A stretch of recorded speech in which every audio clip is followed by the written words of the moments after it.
പൈതൃകത്തിന്റെ താളത്തിൽ റവന്യൂ ജില്ലാ കലോത്സവ വേദിയിൽ പണിയ നൃത്തം.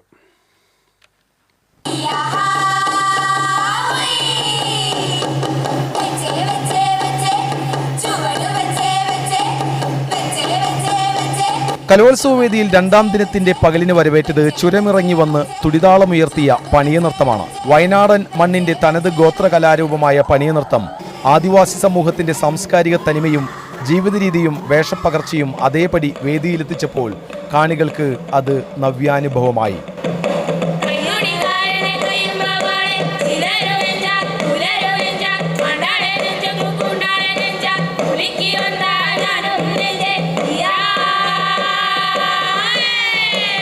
മണ്ണും പ്രകൃതിയും ജീവിതവും സംഗമിക്കുന്ന ഈ ദൃശ്യവിസ്മയം കലോത്സവത്തിന്റെ ശ്രദ്ധാകേന്ദ്രമായി മാറി. താളത്തിലെ ചടുലതയും ഈണത്തിലെ പുതുമയുമാണ് പണിയ നൃത്തത്തെ പ്രിയങ്കരമാക്കിയത്.